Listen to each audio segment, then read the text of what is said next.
যুদ্ধবিরতি ঘোষণার কয়েক ঘন্টার মধ্যেই পাকিস্তানের বিরুদ্ধে লঙ্ঘনের অভিযোগ ভারতের, কড়া জবাবের হুঁশিয়ারি। আপাতত স্থগিত থাকছে সিন্ধুর পানি চুক্তি।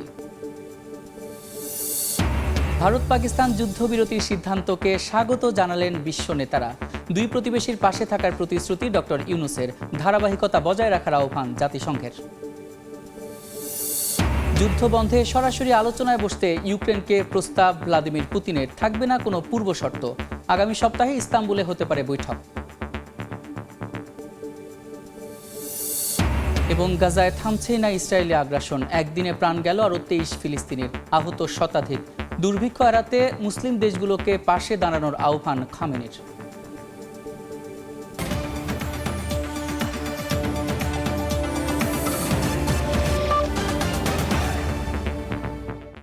আন্তর্জাতিক সময়ের সঙ্গে আছি আমি সাদিক হাসান ইমন। যুদ্ধবিরতি ঘোষণার কয়েক ঘন্টার মধ্যেই পাকিস্তানের বিরুদ্ধে নিয়ন্ত্রণ রেখা বরাবর গোলাবর্ষণের অভিযোগ তুলেছে ভারত। দেশটির এমন কর্মকাণ্ডের কড়া জবাব দেওয়ার হুঁশিয়ারি দিয়েছে ভারতের পররাষ্ট্র সচিব। যদিও এ বিষয়ে কোনো মন্তব্য করেনি ইসলামাবাদ। এদিকে যুদ্ধবিরতি কার্যকর হওয়ার পর জাতির উদ্দেশ্যে দেওয়া ভাষণে শাহবাজ শরীফ বলেন, পাকিস্তান দায়িত্বশীল রাষ্ট্রের মতোই আচরণ করেছে। আজ পাকিস্তান জুড়ে পালিত হবে সেনাবাহিনীর সফলতার জন্য জাতীয় কৃতজ্ঞতা দিবস। একদিকে ভারতের অপারেশন সিঁদুর, অন্যদিকে পাকিস্তানের অপারেশন বুনিয়ান মারসুস। গেল কয়েকদিন ধরে হামলা পাল্টা হামলায় উত্তপ্ত পাকিস্তান ভারত সীমান্ত। পূর্ণমাত্রা যুদ্ধের আশঙ্কায় আতঙ্কে ছিলেন দুই দেশের বাসিন্দা। তবে অবশেষে আশার আলো দেখান মার্কিন প্রেসিডেন্ট ডোনাল্ড ট্রাম্প। শনিবার বিকালে যুদ্ধ বন্ধ হয়েছে বলে সামাজিক যোগাযোগ মাধ্যমে পোস্ট দেন ট্রাম্প। তিনি জানান, রাতভর আলোচনার পর দুই প্রতিবেশী দেশ তাৎক্ষণিকভাবে পূর্ণমাত্রায় যুদ্ধবিরতিতে রাজি হয়েছে। আরেক পোস্টে মার্কিন পররাষ্ট্রমন্ত্রী মার্কো রুবিও বলেন, ভারতের প্রধানমন্ত্রী নরেন্দ্র মোদী ও পাকিস্তানের প্রধানমন্ত্রী শাহবাজ শরীফের সঙ্গে 48 ঘন্টার আলোচনার পর তারা যুদ্ধবন্ধে রাজি হন। ট্রাম্পের ঘোষণার পরপরই ভারত ও ইসলামাবাদের পক্ষ থেকে যুদ্ধবিরতির বিষয়টি নিশ্চিত করা হয়। যুদ্ধবিরতিতে সম্মত হওয়ার পর শনিবার রাতে জাতির উদ্দেশ্যে ভাষণ দেন পাকিস্তানের প্রধানমন্ত্রী শাহবাজ শরীফ। বলেন, পাকিস্তান দায়িত্বশীল রাষ্ট্রের মতোই আচরণ করেছে। নয়াদিল্লিকে তাদের ভাষায় জবাব দেওয়া হয়েছে বলে জানান তিনি। সেই সঙ্গে মার্কিন প্রেসিডেন্ট ডোনাল্ড ট্রাম্পের মধ্যস্থতাকে স্বাগত জানিয়ে ঘোষণা করেন, অপারেশন বুনিয়ান মারসুসের সাফল্যে রোববার পাকিস্তান জুড়ে পালিত হবে জাতীয় কৃতজ্ঞতা দিবস ইয়াওমে তাশাক্কুর। কাশ্মীর সংকট নিরসনে এখন শান্তিপূর্ণ আলোচনা দরকার বলেও মন্তব্য করেন তিনি। আমরা দৃঢ়ভাবে বিশ্বাস করি, আলোচনার শান্তিপূর্ণ পথে পানি সম্পদ ও জম্মু কাশ্মীরের সমস্যার ন্যায়সঙ্গত সমাধান সম্ভব হবে।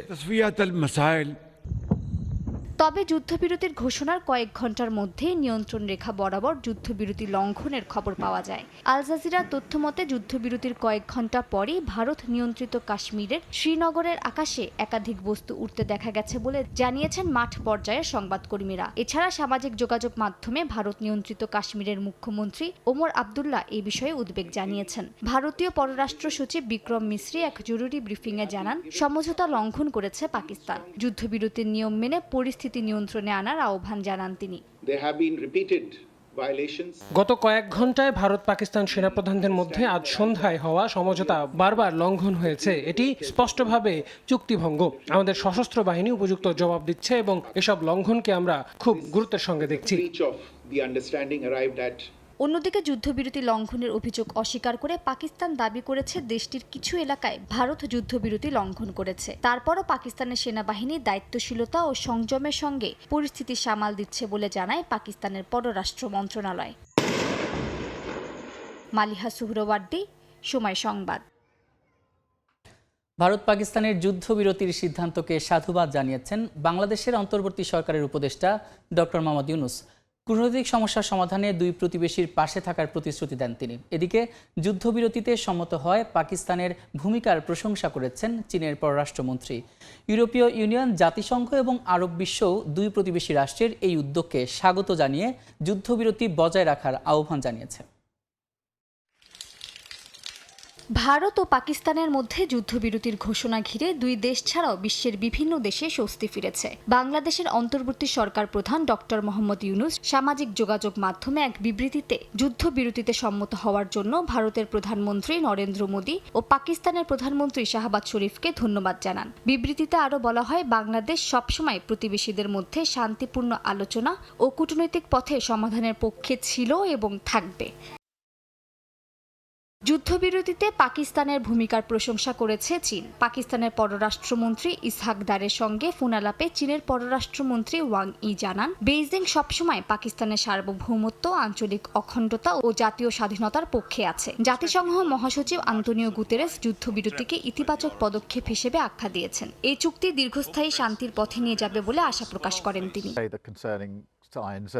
যুক্তরাজ্যের প্রধানমন্ত্রী কিয়ার স্টারমার জানান, গত কয়েকদিন ধরে যুক্তরাজ্য দুই পক্ষের সঙ্গে আলোচনা চালিয়ে গেছে। বর্তমানে এই যুদ্ধবিরতিকে টেকসই ও স্থায়ী রূপ দেওয়া প্রয়োজন বলে মন্তব্য করেন তিনি। ইউরোপীয় ইউনিয়নের পররাষ্ট্র প্রধান কাজা কালাসও সতর্ক করে বলেছেন, যুদ্ধবিরতি রক্ষা করতে হবে কঠোরভাবে। জার্মানি এই যুদ্ধবিরতিকে উন্নতির প্রথম ধাপ হিসেবে আখ্যা দিয়ে বলছে, সংলাপই এখন মূল চাবিকাঠি। সৌদি আরব এবং সংযুক্ত আরব আমিরাতও দুই দেশের মধ্যে সংযম ও প্রজ্ঞার প্রশংসা করেছে। মালিহা সুহরাওয়ার্দী, সময় সংবাদ। ভারত পাকিস্তানের মধ্যে যুদ্ধবিরতির সিদ্ধান্ত আসে শনিবার বিকেলে। তবে অবাক করা বিষয় হলো, এই দুই দেশের কোনো সরকার নয়, বরং প্রথম সামাজিক যোগাযোগ মাধ্যমে এই ঘোষণা দেন মার্কিন প্রেসিডেন্ট ডোনাল্ড ট্রাম্প। কেন তিনি সবার আগে এমন ঘোষণা দিলেন তা ঘিরে উঠেছে নানা প্রশ্ন। শনিবার বিকেল যুদ্ধবিরতির চূড়ান্ত সিদ্ধান্তে পৌঁছায় ভারত ও পাকিস্তান। তবে সেই ঘোষণা আসে সবার আগে ওয়াশিংটন থেকে, ট্রাম্পের সামাজিক যোগাযোগ মাধ্যমের পোস্টে। এতে তিনি জানান, ভারত ও পাকিস্তান অবিলম্বে যুদ্ধবিরতিতে সম্মত হয়েছে। এই সিদ্ধান্তে পৌঁছানোর জন্য তাদের অভিনন্দন। আল জাজিরার প্রতিবেদন অনুযায়ী, ট্রাম্পের সামাজিক যোগাযোগ মাধ্যমে আগে কিছু বলে দেওয়ার বিষয়টি নতুন নয়, এটা তার রাজনৈতিক স্বভাব। তবে নয়াদিল্লি ও ইসলামাবাদের মতো পারমাণবিক শক্তিধর দুই দেশের গুরুত্বপূর্ণ সিদ্ধান্ত কেন যুক্তরাষ্ট্রের কাছ থেকে আগে আসবে তা নিয়ে রয়েছে প্রশ্ন। আল জাজিরাকে বিশ্লেষকরা জানান, বিষয়টি কেবল অভ্যাস নয়। যুক্তরাষ্ট্রই ছিল এই যুদ্ধবিরতির মূল মধ্যস্থতাকারী। কয়েক দফা পর্দার আড়ালে বৈঠক হয়েছে যুক্তরাষ্ট্রের কর্মকর্তাদের সঙ্গে ভারত ও পাকিস্তানের প্রতিনিধিদের। এরপর মার্কিন পররাষ্ট্রমন্ত্রী মার্কো রুবিও নিজেও এক পোস্টে জানান, দুই দেশ শুধু যুদ্ধবিরতিতেই নয়, বরং নিরপেক্ষ এক স্থানে আলোচনায় বসতেও সম্মত হয়েছে। এই ঘোষণার কিছুক্ষণ পরই আনুষ্ঠানিকভাবে দুই দেশের পক্ষ থেকে যুদ্ধবিরতির কথা জানানো হয়। ভারতের পররাষ্ট্র সচিব বিক্রম মিশ্রি ও পাকিস্তানের পররাষ্ট্রমন্ত্রী ইসহাক দার যুদ্ধবিরতির ঘোষণা দেন। যুক্তরাজ্য, সৌদি আরব ও চীনের পক্ষ থেকেও নেপথ্যে কূটনৈতিক তৎপরতা চালানো হয় বলে জানা গেছে। তবে বিশ্লেষকদের মতে, ট্রাম্প ও রুবিওর একযোগে ঘোষণা ইঙ্গিত দেয়, এই শান্তি প্রতিষ্ঠায় যুক্তরাষ্ট্রই রেখেছে মূল নেতৃত্ব। মালিহা সুহরাওয়ার্দী, সময় সংবাদ। আন্তর্জাতিক সময় আরও থাকছে। বাণিজ্য যুদ্ধের মধ্যেই জেনেভায় যুক্তরাষ্ট্র চীন উচ্চ পর্যায়ের বৈঠক। পাল্টাপাল্টি শুল্ক আরোপের জেরে অর্থনৈতিক ক্ষতি মোকাবেলায় উদ্দেশ্য, বলছেন বিশ্লেষকরা।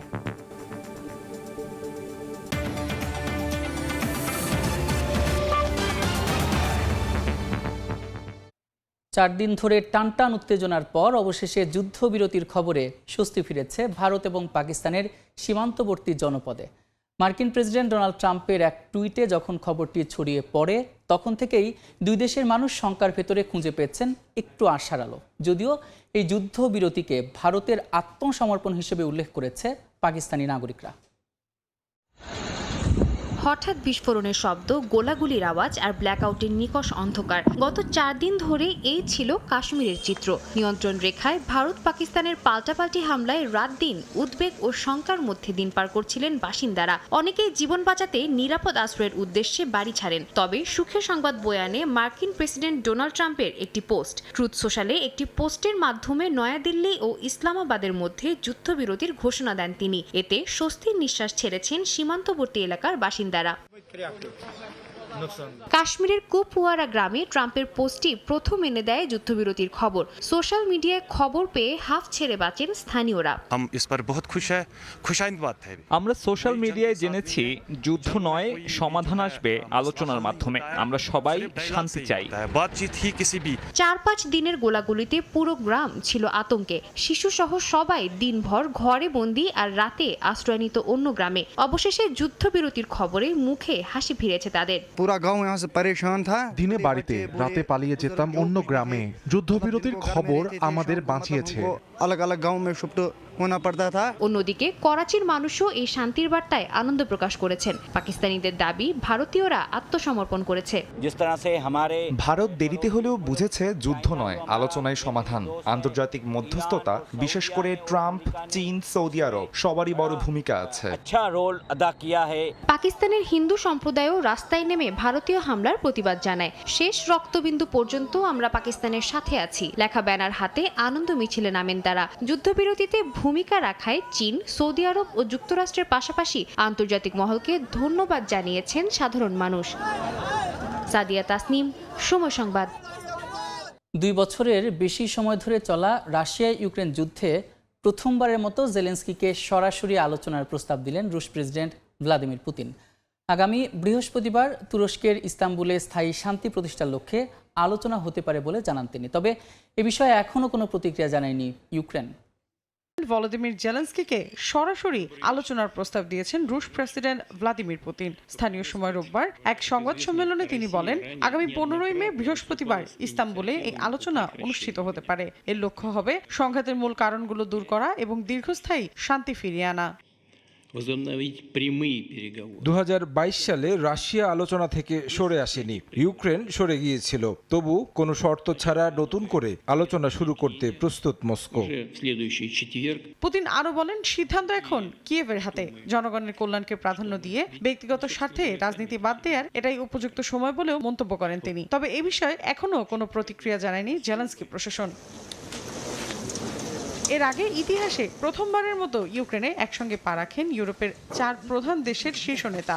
যুক্তরাজ্য, ফ্রান্স, জার্মানি ও পোল্যান্ডের নেতারা কিয়েভে দাঁড়িয়ে রুশ প্রেসিডেন্ট ভ্লাদিমির পুতিনকে স্পষ্ট ভাষায় জানিয়ে দেন সোমবারের মধ্যে যুদ্ধ থামাতে হবে, নইলে অস্ত্র ও নিষেধাজ্ঞার ঝড় বইবে বলেও হুঁশিয়ারি দেন তারা। এ সময় ইউক্রেনের প্রেসিডেন্ট ভলোদিমির জেলেনস্কির সঙ্গে নেতারা একসঙ্গে ফোন করেন মার্কিন প্রেসিডেন্ট ডোনাল্ড ট্রাম্পকে। ফোন আলাপের পর সম্মেলনে জেলেনস্কি জানান, এই যুদ্ধবিরতি আকাশ, সমুদ্র ও স্থলপথ সবকিছুর জন্যই প্রযোজ্য। রাশিয়া যদি না মানে তাহলে ব্যাংক ও জ্বালানি খাতে আরও নিষেধাজ্ঞা দেয়া হবে বলে হুঁশিয়ারি দেন তিনি। মূলত এরপরই ইউক্রেনকে সরাসরি আলোচনার প্রস্তাব দেয় রাশিয়া। মৌসুমী সাথী, সময় সংবাদ। একদিকে গোলাবর্ষণ, অন্যদিকে খাদ্য ও ওষুধবিহীন অবরুদ্ধ গাজায় তীব্র হচ্ছে মানবিক বিপর্যয়। ডায়াবেটিস, ক্যান্সার, হেপাটাইটিসে আক্রান্তদের চিকিৎসাও অসম্ভব হয়ে পড়েছে। এর মধ্যে এই উপত্যকাটিতে ইসরায়েলি বিমান হামলায় একদিনে আরও 23 ফিলিস্তিনি নিহত হয়েছেন, আহত হয়েছেন 124 জন। এদিকে মধ্যপ্রাচ্যে দ্বিরাষ্ট্রভিত্তিক শান্তিপূর্ণ সমাধানে রাশিয়া অঙ্গীকারবদ্ধ বলে ফিলিস্তিনের প্রেসিডেন্টকে আশ্বাস দিয়েছেন রুশ প্রেসিডেন্ট ভ্লাদিমির পুতিন। ইসরায়েলের অবরোধে ধ্বংসস্তূপে পরিণত গাজা। খাদ্য, পানি ও ওষুধের ঘাটতিতে 23 লাখ মানুষ প্রতিদিনের জীবনযুদ্ধে পরাজিত। 1 মাসের বেশি সময় ধরে ইসরায়েলের অবরোধে কার্যত বন্ধ খাদ্য সরবরাহ। ডায়াবেটিস, ক্যান্সার, হেপাটাইটিস ও ইমিউন রোগে আক্রান্তদের চিকিৎসাও অসম্ভব হয়ে পড়েছে বলে জানিয়েছে কাতার ভিত্তিক গণমাধ্যম আল জাজিরা। বিবিসিকে এক ফিলিস্তিনি বাবা জানান, ডায়াবেটিস আক্রান্ত সন্তানের জন্য ইনসুলিন খুঁজতে গাজার উত্তর প্রান্তে দিনের পর দিন ঘুরছেন তিনি। এর মধ্যেই শনিবার ইসরায়েলি হামলায় শিশুসহ বেশ কয়েকজন নিহত হয়েছেন। দেইর আল বালা ও গাজা সিটির সাবরা এলাকায় তাঁবুতে থাকা পরিবারগুলোর ওপর চালানো হয় বিমান হামলা। রাফা ও শেখ রাদওয়ান এলাকাতেও ড্রোন হামলা ও নৌবাহিনীর গুলিতে নিহত হয়েছেন আরও কয়েকজন। এমন সময় মস্কোয় ফিলিস্তিনের প্রেসিডেন্ট মাহমুদ আব্বাসের সঙ্গে বৈঠক করেছেন রুশ প্রেসিডেন্ট ভ্লাদিমির পুতিন। মধ্যপ্রাচ্যে দ্বিরাষ্ট্রভিত্তিক শান্তিপূর্ণ সমাধানে রাশিয়া অঙ্গীকারবদ্ধ বলে জানান পুতিন। বৈঠকে আব্বাস জানান যুক্তরাষ্ট্রের প্রস্তাব অনুযায়ী গাজা থেকে ফিলিস্তিনিদের উচ্ছেদ এবং যুক্তরাষ্ট্রের নেতৃত্বে সাময়িক প্রশাসন চালুর প্রস্তাব প্রত্যাখ্যান করেছে তারা। আমরা গাজায় একটি মার্কিন প্রশাসন গঠনের প্রস্তাবের কথাও শুনেছি। আমরা দৃঢ়ভাবে এর বিরোধিতা করছি। আমরা এই বিষয়ে মার্কিন প্রশাসনকে স্পষ্টভাবে জানিয়ে দিয়েছি যে গাজায় শাসন করার অধিকার যুক্তরাষ্ট্র বা অন্য কোনো দেশের নেই। আমরা চাই গাজা উপত্যকায় ফিলিস্তিনি প্রশাসনের অধীনে পরিচালিত হোক। অন্যদিকে ডোনাল্ড ট্রাম্পের আসন্ন মধ্যপ্রাচ্য সফর সামনে রেখে শনিবার তেল আবিবে হাজারো ইসরায়েলি শান্তি চুক্তি ও জিম্মিদের মুক্তির দাবিতে বিক্ষোভে অংশ নেয়। মালিহা সুহরাওয়ার্দী, সময় সংবাদ। দেখছেন আন্তর্জাতিক সময়। যুক্তরাষ্ট্র চীন বাণিজ্য যুদ্ধের মধ্যেই সুইজারল্যান্ডের জেনেভায় অনুষ্ঠিত হয়েছে দেশ দুটির মধ্যে উচ্চ পর্যায়ের বৈঠক। শুল্ক নিয়ে বেশ কয়েকদিনের কূটনৈতিক টানাপোড়েনের পর আচমকা এই বৈঠকের ঘোষণায় উঠছে নানা প্রশ্ন। বিবিসির এক বিশ্লেষণধর্মী প্রতিবেদন বলছে, ক্ষমতার লড়াইয়ে দুই দেশের বাণিজ্যই ক্ষয়ক্ষতির মুখোমুখি হচ্ছে। এমন অবস্থায় অর্থনীতিকে রক্ষা করতে চুক্তির দিকে এগোনোই বেশি যৌক্তিক বলে মনে করছেন বিশ্লেষকরা। হোয়াইট হাউসের মসনদে বসার সঙ্গে সঙ্গে বিভিন্ন দেশের ওপর শুল্ক আরোপ করে নিজেদের অর্থনৈতিকভাবে পরাক্রমশালী করে তোলার প্রয়াস শুরু হয় প্রেসিডেন্ট ডোনাল্ড ট্রাম্পের। নিজের এশীয় প্রতিদ্বন্দ্বী চীনের ওপরেও 145% শুল্ক ঘোষণা করেন তিনি। অধিকাংশ দেশই যেখানে ট্রাম্পের নির্দেশনা মেনে সমঝোতার পথ ধরেন, চীন সেখানে ঘোষণা দেয় পাল্টা শুল্ক আরোপের। তবে প্রতিযোগিতার পথ ছেড়ে এবার সমঝোতার পথ বেছে নিতে চলেছে দুটি দেশই। স্থানীয় সময় শনিবার সুইজারল্যান্ডে মুখোমুখি হয় দুই দেশ। তবে সব ছাপিয়ে প্রশ্ন উঠছে, হঠাৎ কেন এই মতবদল ওয়াশিংটন বেইজিংয়ের? বিবিসির এক বিশ্লেষণধর্মী প্রতিবেদনে এই প্রশ্নেরই উত্তর খোঁজার চেষ্টা চালানো হয়েছে। বিশ্লেষকদের মতে যুক্তরাষ্ট্র এবং চীন দুই দেশই চেষ্টা চালাচ্ছে নিজেদের শক্তিশালী প্রমাণ করে অপর পক্ষকে নিরুপায় প্রমাণ করার। তবে দুই দেশের বন্দরে জমে থাকা জ্বালানি প্রমাণ করে কেউই নতুন এই পরিস্থিতিকে সামাল দিতে সফল হচ্ছেন না। এ অবস্থায় অর্থনীতিকে বাঁচানোই দুই দেশের মূল লক্ষ্য হয়ে উঠেছে বলে মনে করা হচ্ছে। যদিও আলোচনাকে ঘিরে দুই দেশই বলছে অপর পক্ষের আগ্রহেই এই বৈঠকের আয়োজন। এদিকে চীনের ভেতরে তীব্র হচ্ছে সংকট। এপ্রিলেই রফতানি কমেছে 21%। কারখানাগুলো বন্ধ হতে বসেছে। উৎপাদন কমে যাওয়ায় চাকরি হারাচ্ছেন লাখ লাখ শ্রমিক। আরেকদিকে প্রেসিডেন্ট শি জিনপিং মস্কো সফরের সময় আলোচনার সম্মতিতে দেখাতে চাইছেন বিশ্বমঞ্চের শক্ত অবস্থান, যাতে মুখ রক্ষা হয় অথচ চাপও সামলানো যায়। যুক্তরাষ্ট্রেও অর্থনীতির চাকা থমকে আছে। প্রথমবারের মতো জিডিপিতে দেখা যাচ্ছে অধপতন। পণ্যের দাম বাড়ছে প্রতিদিন। আমদানির ওপর নির্ভরশীল খাতগুলো ভেঙে পড়ছে। খেলনা, প্রযুক্তি পণ্য, শিশু সামগ্রী সবকিছুতেই ঘাটতি। প্রেসিডেন্ট ট্রাম্পের ওপর বাড়ছে রাজনৈতিক চাপ, যা তার জনপ্রিয়তাকে নাড়া দিচ্ছে। এ অবস্থায় শত প্রতিদ্বন্দ্বিতার মধ্যেও বৃহত্তর স্বার্থে আলোচনার সিদ্ধান্ত নেয় দুই দেশ। তবে কোনো প্রকার চুক্তি স্বাক্ষরে দুই দেশ কতটুকু ছাড় দিতে প্রস্তুত তা নিয়ে এখনো কোনো তথ্য পাওয়া যায়নি। সাদিয়া তাসনিম, সময় সংবাদ। দেখছেন আন্তর্জাতিক সময়। দুবাইয়ের ড্রাগন মার্ট শপিং মলের প্রায় 4000 প্রবাসী ব্যবসায়ী বাংলাদেশি কর্মীর অভাবে ব্যবসা প্রতিষ্ঠান পরিচালনা করতে গিয়ে হিমশিম খাচ্ছেন। কবে নাগাদ বাংলাদেশিদের জন্য কর্মী ভিসা খুলবে সে অপেক্ষায় প্রহর গুনছেন তারা। এভাবে বাংলাদেশি কর্মীর ভিসার অচল অবস্থা চলতে থাকলে আগামীতে ব্যবসায়িক লোকসানে পড়তে হবে বলে জানান তারা। শিবলি আল সাদিকের রিপোর্ট। দুবাইয়ের ইন্টারন্যাশনাল সিটি ড্রাগন মার্ট বাংলাদেশিদের জন্য অন্যতম ব্যবসায়িক হাব হিসেবে পরিচিত। চায়না শপিং মলে 4 থেকে 5,000 বাংলাদেশি ব্যবসায়ীর অধীনে কাজ করছেন 15,000-এর বেশি প্রবাসী বাংলাদেশি। আরও প্রায় 5,000-এর মতো মানুষের কর্মসংস্থান হতে পারে এই শপিং মল ঘিরে। তবে ভিসা জটিলতায় পড়েছেন ড্রাগন মার্টের বাংলাদেশি ব্যবসায়ীরা। সরকারের কাছে আবেদন করব, যারা আমাদের পররাষ্ট্রমন্ত্রী, স্বরাষ্ট্রমন্ত্রী আছে, এদেশের সাথে কোনোভাবে যোগাযোগ করে যদি আমাদের ভিসা জটিলতা যদি কাজে লাগায়, আমাদের যদি সমস্যার সমাধান করে, তাহলে আরো কমপক্ষে 5,000 লোক এই ড্রাগন মার্ট ইউনিভার্সিটিতে কর্মসংস্থানের সুযোগ পাবে। ব্যবসায়ীদের দাবি, দীর্ঘদিন ধরে ভিসা বন্ধ থাকায় কর্মী সংকটে শপিং মলে ব্যবসা পরিচালনায় হিমশিম খেতে হচ্ছে তাদের। অনেকে দোকান বরাদ্দ নেওয়ার পরও কর্মীর অভাবে তা পরিচালনা করতে পারছেন না। তাদের দাবি, সমস্যার সমাধানে উদ্যোগ না নিলে ব্যবসা বন্ধ হয়ে গেলে লাখ লাখ প্রবাসী সমস্যায় পড়তে পারেন। নতুন ব্যবসা বাণিজ্য যদি আমরা করতে যাই, তাহলে আমাদের বাংলাদেশের রেমিটেন্স বাড়ানোর জন্য বাংলাদেশিদের আমরা অগ্রাধিকার ভিত্তিতে আমরা কাজ দিতে পারবো। এদিকে ড্রাগন মার্ট সহ আমিরাতের নানা প্রদেশে হাজার হাজার ছোট বড় বাংলাদেশি ব্যবসায়ীরা ভিসা জটিলতায় কর্মী নিয়োগ দিতে পারছেন না। বড় কোম্পানিতে শ্রমিক পাঠানোর পাশাপাশি প্রবাসী বিনিয়োগকারীদের ব্যবসা টিকিয়ে রাখার দিকেও সরকারের মনোযোগ দেওয়া উচিত। শিবলাল সাদিক, সময় সংবাদ, সংযুক্ত আরব আমিরাত। দেখছেন আন্তর্জাতিক সময়ে। মেক্সিকো সিটিতে মায়েদের কান্না থামছেই না। মা দিবসের আগের দিন নিখোঁজ সন্তানদের জন্য মোমবাতি জ্বালিয়ে প্রতিবাদ জানিয়েছেন তারা। রাষ্ট্রের কাছে একটাই দাবি, সত্য ও ন্যায় বিচার। ছেলের জন্য মায়ের অপেক্ষা, সন্তানের ছবি বুকে নিয়ে নির্ঘুম কাটছে বছরের পর বছর, কিন্তু মেলে না আদরের ধনের খোঁজ। মা দিবসের ঠিক আগের রাত মেক্সিকো সিটির মাদার্স মনুমেন্টে সন্তানের খোঁজে জড়ো হন মায়েরা। হাতে মোমবাতি, চোখে বেদনার অশ্রু। এভাবেই প্রত্যেক মা দিবসে সন্তানদের খুঁজে ফেরেন তারা, স্মরণ করেন প্রিয় ছেলেকে। অপেক্ষায় থেকে অনেক মা পাড়ি জমিয়েছেন পরপারে। সরকার কোনো পদক্ষেপ না দেয়ায় প্রতিবাদের সুর স্বজনদের কণ্ঠে। আমার মা শেষ দিন পর্যন্ত ভাইকে খুঁজেছেন, এখন আমি চাই তার সেই লড়াই বৃথা না যাক। ভুক্তভোগীদের অনুসন্ধানে জালিস্কো রাজ্যের এক খামারে সম্প্রতি খুঁজে পাওয়া গেছে শত শত জামা কাপড় আর হার। তবে এ নিয়ে তদন্ত করতে আগ্রহ দেখায়নি দেশটির আইনশৃঙ্খলা বাহিনী। তবে কর্তৃপক্ষ জানায় মাদক কারবার আর সন্ত্রাসীদের ঘাঁটি হতে পারে স্থানটি। মেক্সিকোতে দশকের পর দশক ধরে চলছে ভয়াবহ এই সংকট। নিখোঁজ হচ্ছে লাখ লাখ মানুষ, তালিকায় সবচেয়ে বেশি তরুণরা। সরকারি হিসেবে এখন পর্যন্ত মেক্সিকোতে নিখোঁজের সংখ্যা এখন 1,27,000-এর বেশি। এজন্য রাষ্ট্রের উদাসীনতাকে দুষছেন দেশটির বাসিন্দারা। ইয়াসমিন অনন্যা, সময় সংবাদ।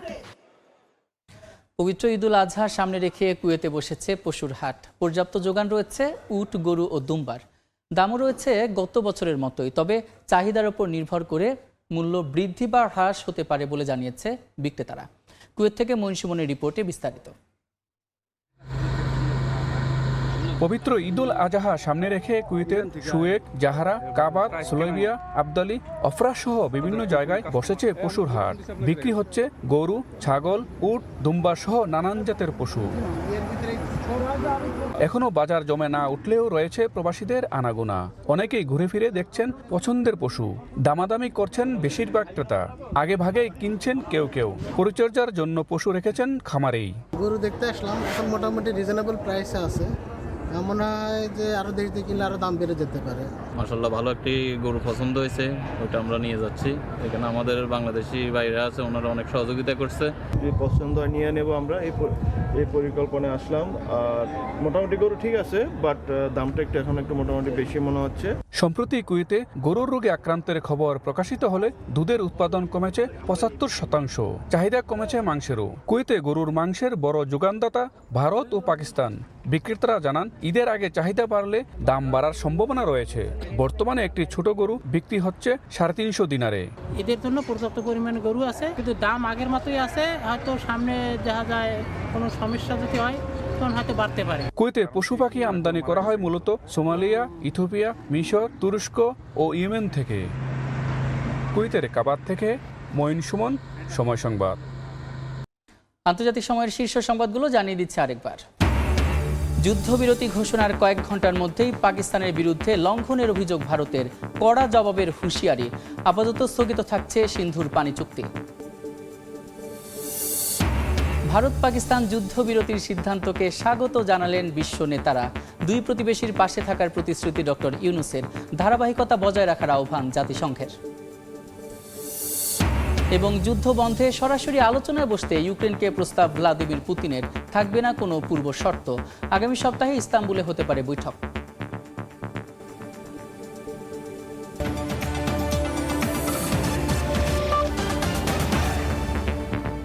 এই ছিল আন্তর্জাতিক সময়ের। সঙ্গে থাকুন সময়ের।